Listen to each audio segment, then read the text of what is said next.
ఇది అన్ఎక్స్పెక్టెడ్ ఇది. But still it's nice. అందరికీ నమస్కారం. ఈరోజు మీరిద్దరూ మాట్లాడేది మీరు వినబోతున్నారు. చాలా గుట్లు బయటపడతాయేమో. ముందు చాలా ఇన్ఫార్మల్గా చెప్తున్నాను. నేను రాగానే అన్నాను ముందు ఈసారి వాళ్ళు ప్రజెంట్ చేసింది. సో నేను ఇంటికి వెళ్ళినప్పుడు ఇంటి ఆడపడుచు అని చెప్పి నాకు ఈ సారీ ఇస్తే నేను ఈ సారీయే కట్టుకుంటాను, పుస్తకం ఆవిష్కరణకి నేను ఈ సారీయే కట్టుకుంటానని చెప్పాను. So here I am. And ఇంకొక విషయం ఏంటంటే చిన్నప్పుడు అంటే స్కూల్లో చదువుతున్నప్పుడు టీ నగర్లో రామకృష్ణ స్ట్రీట్లో నా క్లాస్మేట్ ఆనంది అని ఉండేది. ఎదురిల్లు అల్లుగారి ఇల్లు.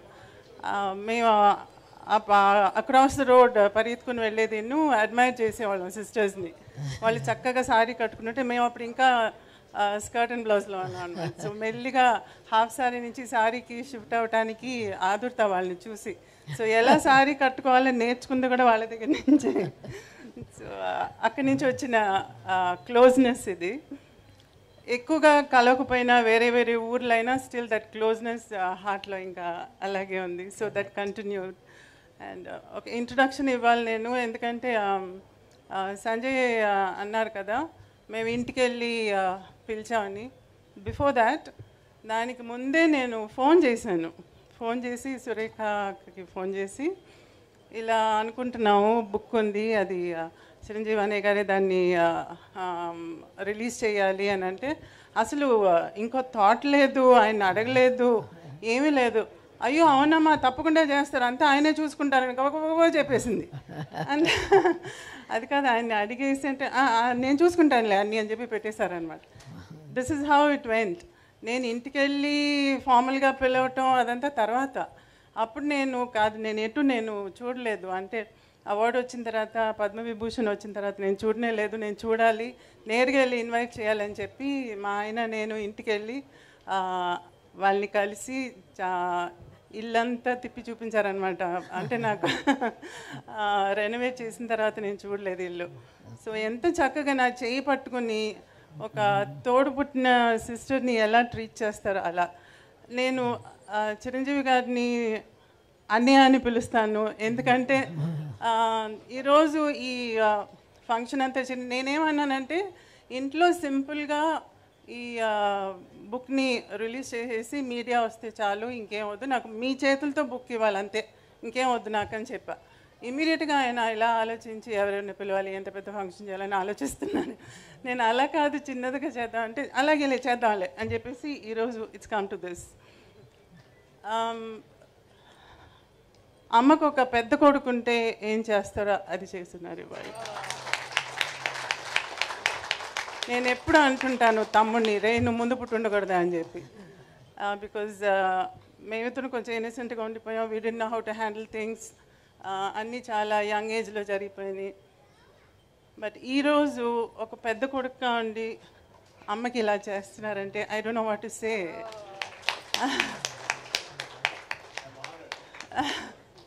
So thank you so much. I have no words. ఇంకా మీరు అడిగితే నేను సమాధానం చెప్తాను. నాకు తెలిసిన విషయం ఏంటంటే సురేఖ గారు మెగాస్టార్ చిరంజీవి గారి మీద పెత్తనం జలాయిస్తారని తెలిసిపోయిందో ఇంట్లో. అది ఆయనకి సావిత్రమ్మ గారి మీద ఉన్న ప్రేమ నాకు తెలుసు కాబట్టి వెంటనే ఎలాగన్నా ఒప్పుకుంటారని చెప్పేసాను. నాకు అన్ని విషయాలు కాదు, నాకు ఇలా మాట్లాడడం, స్టేజ్ మీద నుంచోవడం, కూర్చోవడం ఇవన్నీ కూడా చాలా కొత్త, ఇప్పుడు చేయలేదు. కానీ చాము నీ కోసం అయితే ఓకే కూర్చుంటాను, మాట్లాడతాను. అమ్మ కోసం మీరిద్దరూ ఏమైనా చేసేటట్టుకున్నారు. ముందు మీరిద్దరూ కలిసి స్టేజ్ మీద ఇలా ఫంక్షన్స్కి రావటం కూడా చాలా తక్కువ అని విన్నాను నేను. అటువంటిది ఈరోజు మన ఇద్దరం కూర్చొని మాట్లాడేటట్టుగా కూడా చేస్తున్నారంటే దట్ ఎక్స్ప్లెయిన్స్ ఎవ్రీథింగ్. స్టేజ్ మీద సో దట్స్ లవ్లీ. కాచమ్మ, నేను చిన్నప్పటి నుంచి తెలిసిన మధ్యన ఒక ఫ్రెండ్ ద్వారా ఇద్దరం కలుసుకునేవాళ్ళం. సో మీ ఇంటికి వచ్చి తిరిగేంత చనువు అప్పుడు లేదు నాకు. కానీ అమ్మ గురించి చాలా తెలుసుకోవాలని ఉండేది. అది నాకు ఈరోజు ఛాన్స్ వచ్చింది. So I want to ask you some things.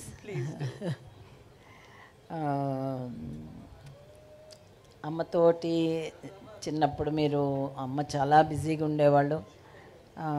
కాకపోయినా అమ్మమ్మ గురించి చాలా బయోపిక్స్ వచ్చినాయి, అమ్మ గురించి చాలా బుక్స్ వచ్చినాయి. కానీ మళ్ళీ మీకు ఈ బుక్ రాయాలని ఇప్పుడు రిలీజ్ చేయాలని ఎందుకు అనిపించింది? అమ్మ గురించి ఒక పెద్ద మూవీ కూడా రిలీజ్ అయ్యి పాపులర్ అయింది, మహానటి అని. ఈరోజు చిన్నపిల్లల దగ్గర నుంచి అమ్మ గురించి అంత అఫెక్షనేట్గా మాట్లాడుతున్నారంటే ఇట్స్ బికాజ్ ఆఫ్ మహానటి. మహానటిలో అమ్మ చిన్నతనం, తను చేసిన సేవలు, తన ఒక కంప్లీషన్ లాగా తీస్తున్నారు, from the beginning to the end లాగా తీశారు. కానీ యాక్చువల్గా మీరందరూ మహానటి అని చెప్పి ఆ పేరు పెట్టింది ఎందుకని? బికాజ్ ఆఫ్ హర్ యాక్టింగ్ ప్రొవెస్ కదా. అందుకని నాకు అనిపించింది అమ్మ ఫిల్మోగ్రఫీ లాగా ఒక బుక్ ఉండాలి, వేర్ తను చేసిన ఇంపార్టెంట్ ఫిల్మ్స్ అన్నీ ఒక రికార్డ్ లాగా ఉండాలి ఒక బుక్లో. అదైతే పర్మనెంట్గా ఉంటుంది. దాన్ని చదివితే ఒక్కొక్క ఫిలింలోనూ ఆ క్యారెక్టర్కి ఉండే ఇంపార్టెన్స్ ఏంటి, ఎందుకని మహానటి అయింది అనేది ఎక్స్ప్లెయిన్ చేసేటట్టుగా ఉండాలి. అండ్ ఊరికే చదవటం అందరు చదవరు, ఈరోజు మనకి విజువల్స్ కావాలి. అందుకని మంచి ఫోటో ఉంటే దాని పక్కన ఒక రైటప్ ఉంటే చదవటానికి ఇంట్రెస్టింగ్గా ఉంటుంది. దానికి the best person is Sanjay. ఎందుకంటే తన దగ్గర అన్ని ఫోటోగ్రాఫ్స్ అన్నీ ఉన్నాయి, తన దగ్గర చిన్నప్పటి నుంచి కలెక్ట్ చేసింది. సో నేను తన దగ్గరికి వెళ్ళి నాకు ఫోటో ఉండాలి, పక్కన మూవీ గురించి రైటప్ ఉండాలి, అలా నాకు ఒక బుక్ కావాలి. సో జనరేషన్స్కి, మా ఫ్యామిలీకి కానివ్వండి, లేకపోతే మీ అందరికీ కానివ్వండి, మీ ఫ్యామిలీస్కి కానివ్వండి, జనరేషన్కి ఒక రికార్డ్ లాగా ఉండాలి అమ్మ గురించి అని చెప్పి నేను ఆ బుక్ని రెడీ చేయాలనుకున్నాను. దిస్ ఇస్ నాట్ అబౌట్ చిన్నప్పుడు దాని గురించి ఎలా ఉన్నారు, పెళ్ళి గురించి, పిల్లల గురించి, తర్వాత ఏమైంది, ఇదంతా కాదు. దట్ బుక్ ఇస్ ప్యూర్లీ తన యాక్టింగ్ గురించి, మహానటిగా తన యాక్టింగ్ గురించి మాత్రమే ఆ బుక్లో ఉంటుంది. సో ఆ రీజన్తోనే నేను ఈ బుక్ చేయాలనుకున్నాను. Very good. మళ్ళీ ఇండస్ట్రీలో చాలామంది పెద్ద ఆర్టిస్టులు ఉన్నారు, డైరెక్టర్స్ ఉన్నారు. ఇంతమంది ఉండగా ఎందుకు ఈయన చిరంజీవి గారితోనే చేయించాలని అనిపించింది నీకు? మీకే తెలుసు ఆ రీజన్ ఏంటని చెప్పి. మీరు అడగకుండా కూడా నాకు ఓకే అన్నారు కదా. నేను ఫస్ట్ టైం ఇంటికి వచ్చినప్పుడు ఆయన డాన్స్లో కొంచెం కాళ్ళు ఇదయ్యి కర్ర పట్టుకుని హీ హ్యాడ్ ఇంజరీ. పైనుంచి నేను వచ్చానని తెలిసి ఆ కర్ర పట్టుకుని మెట్ల మీద నుంచి దిగొస్తున్నారు. అయ్యో ఏంటి కర్ర అని అంటే, వచ్చిన యాక్సిడెంట్ అయిందిలేమా, ఏం లేదులే అని అన్నారు. కిందకు వచ్చి పలకరించి కాఫీ తెప్పించి మాట్లాడుతూ అప్పుడు చెప్పారనమాట, నాకు పొద్దున్నే లేవంగానే అమ్మ మొహం కనపడాలమ్మా, నేను లేవంగానే బెడ్రూమ్లో అమ్మ ఫోటోనే ముందు చూస్తాను అని చెప్పేసి, నేను అమ్ముతానో లేదో అని పైకి వెళ్ళి ఆ ఫోటో తీసుకుని వచ్చి మరీ నాకు చూపించారు. So who does that? See, genuineness అంటే your thought, word and deed should be the same. మనం మనసులో ఒకటి అనుకునేది, మాటలో ఒకటి చెప్పేది, చేసేది ఒకటి. చాలామంది అలా చేస్తారు. ఊరికే నోటుతో ఆవు అని మాట్లాడటం ఒకటి, లేకపోతే ఏదో ఒకటి చేసేది పెద్ద పేరు తెచ్చుకునేది. అలా కాకుండా ఫర్ హిమ్, చిరంజీవి గారికి ఏంటంటే ఆయన థాట్, వర్డ్, డీడ్ మూడు ఒకటే. ఆ జెన్యున్నెస్ని ఇట్ టచ్ మై హార్ట్. అందుకనే నేను ఆయన తప్ప ఇంకెవరు ఈ బుక్ని రిలీజ్ చేయకూడదు, ఆయనే చేయాలి అని చెప్పి పట్టుబట్టి నేను డైరెక్ట్గా ఆయన అడిగాను అనమాట. So that's the reason. And ఈరోజు చూడండి, ఐ సెడ్ ఇంట్లో రిలీజ్ చేయండి, మీడియాని పిలుద్దాం చాలని అంటే, జస్ట్ లుక్ ఎట్ దిస్. ఇంకా కొంచెం పర్సనల్ విషయాలకు వస్తే, మేము మా చిన్నప్పుడు మా నాన్నగారు చాలా బిజీగా ఉండేవాళ్ళు, చాలా మిస్ అయ్యేవాళ్ళం. కానీ అమ్మ మాతో ఉండడం వల్ల మేము మిస్ అయ్యేదాన్ని కొంచెం తగ్గింది. అమ్మ అన్నీ చూసుకునేది కాబట్టి. కానీ మీ విషయంలో అమ్మ నాన్నగారు ఇద్దరు కూడా చాలా బిజీ కదా, మీరు ఎంత మిస్ అయ్యి ఉంటారు? అమ్మతో టైం అసలు స్పెండ్ చేయడానికి వీలుండేదా కాదా ఏంటి అని? చాలా మిస్ చేసామండి యాక్చువల్గా. I did miss. ఎందుకంటే నేను స్కూల్కి వెళ్ళేటప్పుడు స్కూల్లో వచ్చి పేరెంట్ టీచర్స్ మీటింగ్ ఉంటుంది. పేరెంట్ టీచర్స్ మీటింగ్కి అంతా అందరు పేరెంట్స్ వస్తారు కానీ నాకు పేరెంట్స్ రారు, ఎందుకంటే వస్తే జనం వచ్చేస్తారు. She can come. అది నాకు అప్పుడు అర్థమయ్యేది కాదు. అందరికి వస్తారు, నాకు రారు అని అనిపించేది. తర్వాత ఎవరైనా ఇంటికి వెళ్తే అమ్మ వచ్చి తలదువి జడలేయటం ఇవన్నీ చూస్తున్నప్పుడు నాకు జడేయట్లేదు రోజు నాకు స్కూల్కి వెళ్ళేటప్పుడు అని అనుకునేదాన్ని. నాకు నర్స్ ఉండేది, తను చేసేది, లేకపోతే అమ్మమ్మ చేసేది. నేను స్కూల్ నుంచి ఇంటికి వచ్చినప్పుడు నాకు టిఫిన్ పెట్టడం కానీ అవన్నీ మా అమ్మ ఉండేది కాదు. కానీ నైట్ నేను పడుకున్నప్పుడు అమ్మమ్మ దగ్గర పడుకునేదాన్ని. పొద్దున్న లేచి చూస్తే అమ్మ నాన్న మధ్యన ఉండేదాన్ని. అంటే అమ్మ షూటింగ్ ఫినిష్ చేసి వచ్చిన తర్వాత నన్ను ఎత్తుకొని పోయి తన రూమ్లో పెట్టుకునేదన్నమాట. సో నేను పొద్దున్న లేచినప్పుడు she was also missing me. అవన్నీ నాకు అప్పుడు తెలియదు, కానీ తర్వాత వెన్ యూ గ్రో అప్ ఇవన్నీ థింక్ చేసినప్పుడు ఎంత she was trying to work for us. మా కోసంగా అంత చేసింది, మా కోసంగా అంత ఆస్తులు కూడా చేసింది. అంటే ఆస్తి చెయ్యాలని యాక్టింగ్ కాదు, తన యాక్టింగ్ వల్ల ఆస్తులు ఏర్పడినాయి. సో అలా చేసి బయట వాళ్ళకి ఇవ్వగా కూడా again she was able to keep a lot. మాకు కూడా పెట్టడానికి they was enough. And time అంటారా, క్వాలిటీ టైం. రోజు అందరిలాగా నాకు రోజు స్నానం చేయించడం, స్కూల్కి తీసుకెళ్ళటం, దింపటం, అన్నం దగ్గర కూర్చోవటం లాంటివి చేసేది కాదు. కానీ సండే అయితే ఇంతకుముందు సఫాయా థియేటర్లో కార్టూన్స్ వేసేవాళ్ళు. So we have a connection there. Cartoons అంటే ఇష్టం నాకు. సో అక్కడ ఈ Tom and Jerry, Richie Rich, డాట్ ఇటాటివన్నీ వచ్చేది. చాలా ఫెయిరీ టేల్స్ అంతా వేసేవాళ్ళు. ఎవ్రీ సండే ఉండేది. దానికి పనిమాల నన్ను సండే, అది అంటే ఎవ్రీ సండే కాదు, maybe once or twice in a month ఉండేది. దానికి పనిమాల అమ్మ నాన్న దానికి తీసుకెళ్ళేవాళ్ళు. So I use to go with them to watch that movie. And బీచ్కి వెళ్ళాలంటే చీకటి పడిన తర్వాత అప్పుడు వెళ్ళేవాళ్ళం. ఎందుకంటే డే టైంలో అయితే జనం వస్తారని పిక్నిక్ లాగా అన్నీ కట్టుకునేదిను, భోజనం అదంతా. స్పెషల్గా ఫుల్ మూన్ అప్పుడు ఒక చాపేసి ఇసుక మీద we use to go and have food there. And అమ్మ దెయ్యం లాగంతా వచ్చి గలాటా చేసేది మమ్మల్ని. సముద్రం దగ్గరికి వెళ్ళేటప్పుడు అదిగో ఏదో వస్తుంది అనేది, కొబ్బరికాయ డొల్లుకుని వస్తుంటే ఏదో తలకాయ వస్తుంది అనేది. సో ఇలా చాలా చిలిపి శాస్త్రాలు చేసేదన్నమాట. So all that is still in my mind. And తిరుపతికి అప్పుడప్పుడు నడిచి వెళ్ళేది. కారులో వెళ్ళేటప్పుడు మధ్యలో కారు ఆపి కారు మీద ఎక్కి చింతకాయలు కోసేవాళ్ళం. చింత చిగురు అంటే చాలా ఇష్టం. సో అవి కూడా ఆపి కోసేది. తర్వాత వెళ్ళేటప్పుడు ఎక్కడికైనా కారులో వెళ్ళేటప్పుడు వేరుశనగకాయలు అవన్నీ పండే ప్లేసు, చెరుకు అంతా ఉంటే అక్కడ ఆపి అవి పీకేది. అక్కడికి వెళ్ళి అక్కడ తోట మనిషి ఎవరో అనుకుని నడుస్తా వస్తుంటే కూడా అమ్మ వచ్చి దాంకుని వచ్చేసేది. తర్వాత అమ్మని తెలిసింది, అమ్మ అడిగితేనే ఇచ్చేదాన్ని, ఇచ్చుంటాం కదా, నువ్వు ఎందుకు అలా తీయటం అంటే దానిలో రుచి లేదు అని అనలేదు.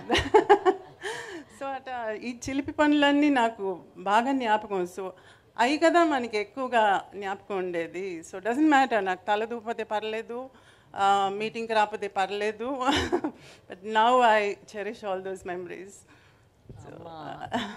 అమ్మ మంచి కుక్ అని కూడా విన్నాము.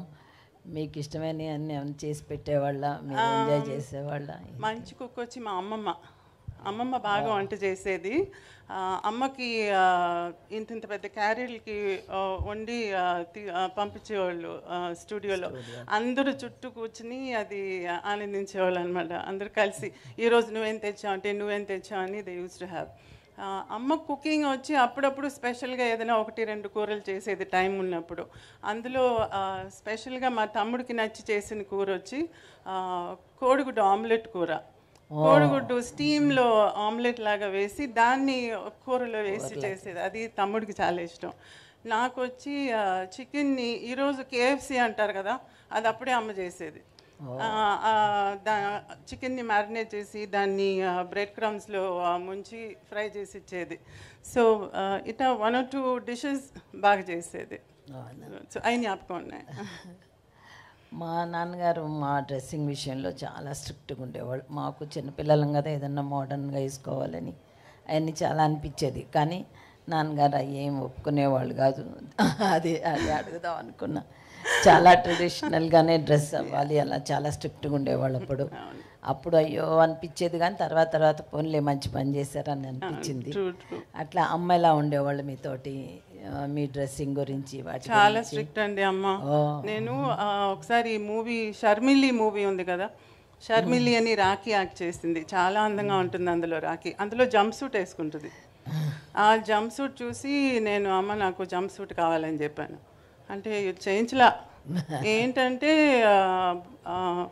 జంప్ సూట్ అంటే మొత్తంగా టైట్గా ఉంటుంది కదా, మధ్యలో ఓపెన్గా చెప్తున్నాను, మధ్యలో డివిజన్ కనపడకూడదమ్మా ఆడోళ్ళకి అని చెప్పేది. సో ప్యాంట్ షర్ట్ వేసుకుంటే కూడా the shirt should be below, cuts కనపడకూడదు. సో మోకాల దాకా ఉండాలన్నమాట. తను చక్కగా పావడ, పరికిణి, హాఫ్ శారీ అవన్నీ చాలా ఇష్టం అమ్మకి ట్రెడిషనల్గా. సో అవి ఎక్కువగా నాకు అలవాటు చేసింది, సారీస్ అలవాటు చేసింది, సారీ డిజైన్ చేసేది. అమ్మ సారీస్ కూడా చాలా ఉండేవి కదా, ఆ సారీస్ని కూడా మళ్ళీ తిరిగి నాకు హాఫ్ శారీకి స్కర్ట్స్కి అంతా కుట్టించేది. సో ఆ ట్రెడిషనల్లీ తనకి బాగా ఇష్టం. ప్యాంట్ షర్ట్ అంతా పెద్దగా లేదు, కానీ నేను కొంచెం మా నాన్న దగ్గరికి వెళ్ళి కొంచెం అలా అడిగి అన్నట్టు కొనుక్కునేదాన్ని ఆశకి. వచ్చిన అప్రూవల్ లేదు. అంతే అన్నమాట. మళ్ళీ ఎవరైనా పిల్లలు కుక్క పిల్లల్ని పిల్లి పిల్లల్ని ఎవరైనా అడుగుతారు, నువ్వేమో పాములంటే ఇష్టం అని చెప్పేదన్నమాట.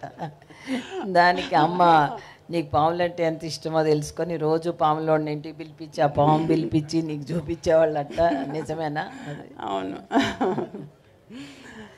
అది ఏమైందంటే నీ మీద ఎంత ప్రేమో, నీకు ఏది కావాలంటే చెయ్యాలి అని అమ్మకి. నాకు ఇంతకుముందు ఇళ్ళకి వచ్చేవాళ్ళు, మీ అందరికీ కొంతమందికి తెలిసి ఉంటుంది, ఇళ్ళకి మ్యాజిక్ షో చేసుకుంటూ వచ్చేవాళ్ళు. పావుని మెడ మీద తగిలించుకుని బుట్ట అంతా తీసుకుని వచ్చి ఇంట్లో మ్యాజిక్ చేసేవాళ్ళు. దాన్ని ఏమంటారు, కీరిపుల్లనే ఉంటారు, సారీ మై తెలుగు, మంగూస్ను పాము తీసుకుని వచ్చి దాన్ని ఫైట్ చేయటం అంతా చూపించేవారు. ఒక చిన్న పిల్లని తీసుకుని వచ్చేవాడు, ఆ పిల్లని బుట్టలో వేసి కాసేపటికి బుట్ట తీస్తే ఆ పిల్ల ఉండేది కాదు. ఈ మ్యాజిక్ అంతా మా ముందు చేసేవాళ్ళు అనమాట ఇంటికి వచ్చి. అప్పుడు అమ్మ వాళ్ళకి ఏదైనా డబ్బులు ఇచ్చేది. అందులో నాకు అట్రాక్ట్ అయ్యేది ఏంటంటే పాము. ఆ పాము అలా పోయేది, దాన్ని తీసి మేడ మీద వేసుకునేది, అటు పెట్టేది, మాయం చేసేది, అంతా చేస్తుంటే నేను తాకొచ్చా పావుని అని అడిగా. తాకొచ్చు, అది పర్వాలేదు అన్నారు. దాంతో ఆడుకుంటూ దాన్ని మేడ మీద వేసుకుంటూ అవన్నీ ఆడుకుంటూ ఉంటాం చూసి రేపు కూడా వస్తావా అని అడిగా. అలా ఊరికూరికి వాళ్ళని పిలుస్తుంటే అమ్ముండి సరే నువ్వు వారానికి ఒకసారి వీకెండ్లో వచ్చి కాసేపు మ్యాజిక్ చేసి పాపకి ఆడిచ్చేసి వెళ్ళు అని చెప్పి అన్నారనమాట. సో అలా పాముతో ఆగలేదు. మేము కొడైకెనాల్కి వెళ్ళినప్పుడు అక్కడ పుదుకోట రాజా అని ఉన్నారు, ఆయన వేటకి వెళ్ళి పులినంత వేటాడి వచ్చేవాడు.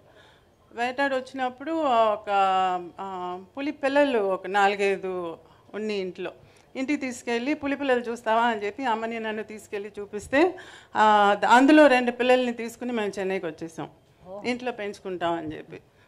ఒక 2 వీక్స్ ఉండింది మా దగ్గర, మేము బాగా ఆడుకున్నాం పులి పిల్లలతో. దాని తర్వాత నాన్న షూటింగ్ నుంచి తిరిగి వచ్చి తిరిగి పంపించేశారు.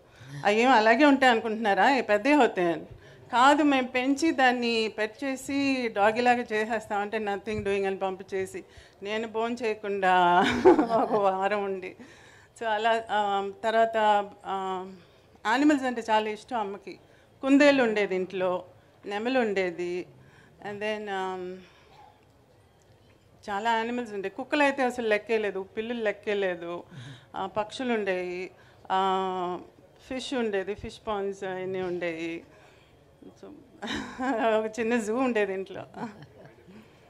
అండ్ ఇంకొక మాట, ఇంట్లో ఇంతమంది అమ్మ నాన్న ఆర్టిస్టులు, అక్క రేఖ కూడా ఆర్టిస్టు, ఇంతమంది ఉండగా నీకు ఇప్పుడు యాక్ట్ చేయాలని అనిపించలేదా? అసలు అమ్మని అడిగావా? నీకే ఆ కోరిక ఏమన్నా? ఎందుకనో అనిపించలేదు, నాకు హౌస్ వైఫ్గా ఉండాలని ఉండేది. నేను స్కూల్లో కూడా అందరూ టీచర్స్ వచ్చి నువ్వేమవుతావు అంటే ఒకరు నేను డాక్టర్ అంటే, ఇంజనీర్ అంటే, నర్స్ అంటే, ఎయిర్ హోస్టెస్ అంటే అలా చెప్పేవాళ్ళు. కానీ నాకు హౌస్ వైఫ్గా ఉండాలని ఉండేది. ఎందుకంటే నాకు ఇల్లు చూసుకోవటం, పిల్లల్ని పెంచడం, ఇదంతా మేబీ బికాజ్ నేను ఆ పార్ట్ అమ్మ దగ్గర కొంచెం మిస్ చేశాను కదా, అందుకని నేను వచ్చి నా పిల్లలకి అలా ఉండాలి అని అనిపించేది నాకు. సో ఐ డిసైడెడ్ అప్పుడే I'm a house wife. And ఈరోజు హౌస్ వైఫ్ అని చెప్పకూడదు, హోమ్ మేకర్ అని చెప్పాలి. అదేంటి, అదేదో ఇంటీరియర్ డెకరేటర్ లాగా హౌస్ వైఫ్ ఏనంటే అది house wife is a housewife అంతే, హోమ్ మేకర్ అంతా ఏం కాదు. సో ఆ వైఫ్గా ఉండటానికి యూ షుడ్ ఫీల్ ప్రౌడ్, దానిలో తప్పేం లేదు. So if anybody is a housewife, please say your a housewife, don't say I'm just a housewife అంటే. No no no, I'm a housewife అంతే, you are the queen of the house. అదే నేను ఇంకా లాస్ట్లో అడుగుదాం అనుకున్నాను కానీ నువ్వు ముందే చెప్పేసావు. 18 ఏళ్ళకే నీకు పెళ్లి చేశారని. అప్పుడు అందరం అయ్యో 18 ఏళ్ళకి చేసేస్తున్నారు అలా అనుకునేవాళ్ళము. నీ దగ్గర నుంచి ఏమన్నా అమ్మతోటి ఏమన్నా రెసిస్టెన్స్ ఉండేదా? కానీ అమ్మ చెప్పినట్టు 18 ఏళ్ళకి 18 కాదండి, 16. 16? అమ్మో. 16 ఏళ్ళప్పుడు అమ్మకి హెల్త్ అంత బాగుండలేదు. సో అమ్మ ఫెల్ట్ ఎ లిటిల్ రెస్పాన్సిబుల్, పిల్లల్ని సెటిల్ చేయాలని. తమ్ముడు చాలా చిన్నోడు, సో నన్ను ముందు సెటిల్ చేస్తే ఆటోమేటిక్గా తమ్ముడిని కూడా చూసుకుంటాను అని చెప్పి మా మావయ్య కొడుకు, అంటే మాకు అత్త కొడుకు, how do I say, we are third cousins అనమాట, మా ఆయన గోవిందరావు. సో ఆయనకి ఇచ్చి నన్ను పెళ్లి చేసుకుంటే ఆయన నన్ను చక్కగా చూసుకుంటారు, ఫ్యామిలీలో ఉండే ఆయన అని తొందరగా పెళ్లి చేసింది. I like him, I mean ఆయన చాలా ప్రొటెక్టివ్గా ఉండేవారు, వస్తూ పోతూ ఉండేవారు, నేనంటే చాలా ప్రొటెక్టివ్గా ఉండేవారు. అందుకని పెళ్లి చేసుకుంటే ఆయనతో ఉండొచ్చు. నాకు ఆ టైంలో ఇది లేదు కదా, పెళ్లి చేసుకుంటే హాయ్ స్కూల్కి పోవక్కర్లేదు, హోంవర్క్ లేదు, చదవక్కర్లేదు, ఎగ్జామ్ పని లేదు, జాలీగా ఉండొచ్చు పెళ్లి చేసుకుని అని చెప్పేసి అనుకున్నాను అనమాట. కానీ పెళ్లి చేసుకుని పిల్లలు కానీ took care of the child. 2 years తర్వాత మా నాన్న వచ్చి చెవు తిప్పి కాలేజ్కి వెళ్ళు చదువు అని చెప్తే అప్పుడు మళ్ళీ చదవటం మొదలుపెట్టాను. So after my child was Born నేను డిగ్రీ ఫినిష్ చేశాను. అమ్మ చనిపోయేటప్పటికి 45-46 years అనుకుంటా. అంత ఎర్లీ ఏజ్లోనే అమ్మని మిస్ అవ్వడం నీకు మెంటల్గా ఎట్లా అనిపించింది? నాన్నగారితో నీ రిలేషన్షిప్ ఎట్లా ఉండేది ఆ తర్వాత? చాలా హారబుల్ అండి, ఎందుకంటే అమ్మ కోమాలో పోయినప్పుడు I was doing my BA final year exam. Last ఎగ్జామ్కి ముందు ఒక 3 days గ్యాప్ ఉన్నప్పుడు నాకు ఇలా కోమాలో పోయినట్టుగా తెలిసిందనమాట. సో ఆ టైంలో నేను వెళ్ళి అమ్మని చూసి తిరిగి వచ్చి, దాని తర్వాత 19 months going to the hospital and coming, అది వెళ్తూ వస్తూ అమ్మని చూడటం, అది that I don't even want to think about it. అది అసలు తుడిపేద్దాం. సో దాని తర్వాత కానీ తమ్ముడిని చూసుకోవటం, అది నాన్న టుక్ అప్ ద రెస్పాన్సిబిలిటీ. నాన్న తమ్ముడిని చూసుకుని తన్ని ఇంజనీర్ చేసి పైకి తీసుకొచ్చారు. So that way I was happy. నేను ఇంటికి వెళ్తూ వస్తూ ఉండేదాన్ని, తమ్ముడు వస్తూ ఉండేవాడు. ఈరోజు తమ్ముడు బాగా సెటిల్ అయ్యి యుఎస్లో శానోజేలో ఉన్నాడు, నేను హ్యాపీగా సెటిల్ అయి ఉన్నాను.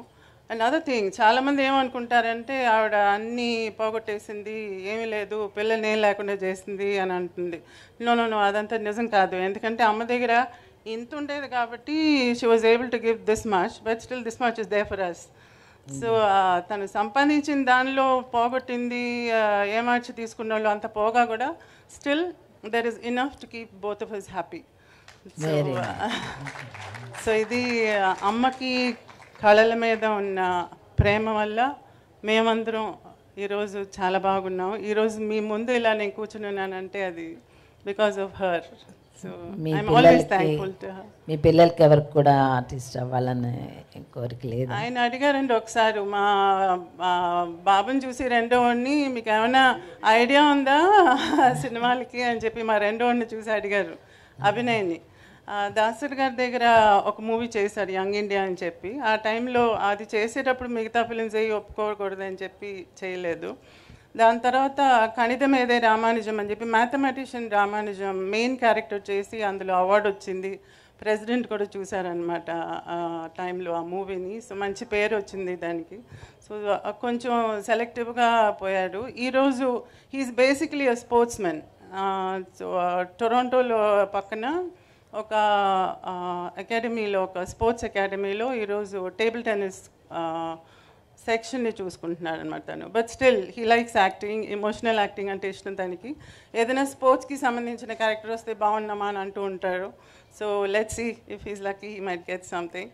మా పెద్దోడు వచ్చి he's behind the screen. Short films చేసే కోర్స్ని యూనివర్సిటీ ఆఫ్ కాలిఫోర్నియాలో చేస్తున్నారు. అండ్ ఈరోజు బెంగళూరులో, చెన్నైలో, ఊటీలో అంతా he takes workshops for those who take short films. So workshops చేస్తుంటారు షార్ట్ ఫిలిం చేసే వాళ్ళకి. So and he that's both of them are sort of in the same field. ఒక్కటి final last question. Mahanati movie చూశారు కదా, నీకు అందులో అన్నీ కరెక్ట్గా ఉన్నాయి అని అనిపించిందా? ఇంకేమన్నా చూపించుండాల్సిందని అనిపించిందా? ఎట్లా అనిపించింది? మహానటి మూవీలో చాలా కాంట్రవర్సీస్ వచ్చినాయి బయట నుంచి.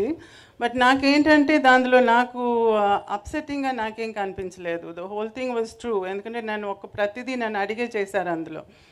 కొంచెం ఎక్స్ట్రాగా చూపించింది వచ్చి సినిమాటిక్గా, డ్రమాటిక్గా చూపించాల్సి వచ్చిన దానివల్ల చూపించడమే, కానీ అదర్వైజ్ దానిలో చూపించిన ఫ్యాక్ట్స్ అన్నీ true.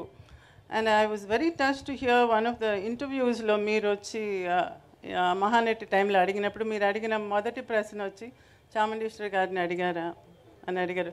See that is what I meant. Why should he bother about what I feel కదా. సో ఆ కనెక్షనే నాకు ఈ రోజుకి కూడా still I feel that affection is still there. So I'm happy about Mahanati అండి. థ్యాంక్ యూ చాము. Thank you. It was so nice talking to you in the open.